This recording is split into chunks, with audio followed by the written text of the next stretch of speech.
The window of the heart. Consider him who endured from sinners such hostility against himself, so that you may not grow weary or faint-hearted. Hebrews 12:3. One of the most remarkable capacities of the human mind is the capacity to direct its own attention to something it chooses. We can pause and say to our minds, think about this and not that. We can focus our attention on an idea or a picture or a problem or a hope. It is an amazing power. I doubt that the animals have it. They are probably not self-reflective, but rather governed by impulse and instinct. Have you been neglecting this great weapon in the arsenal of your war against sin? The Bible calls us again and again to use this remarkable gift. Let's take this gift off the shelf and dust it off and put it to use.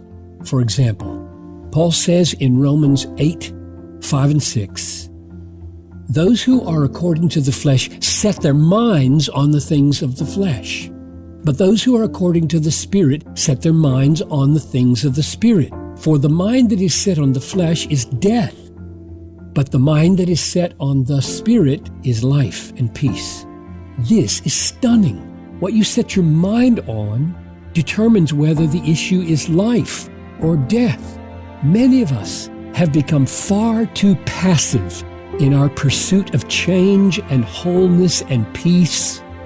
I have the feeling that in our therapeutic age, we have fallen into the passive mindset of simply talking through our problems or dealing with our issues or discovering the roots of our brokenness in our family of origin. But I see a much more aggressive, non-passive approach to change in the New Testament. Namely, set your mind. Set your mind on things that are above, not on things that are on the earth. Colossians 3:2. Our emotions are governed in large measure by what we consider, what we dwell on with our minds.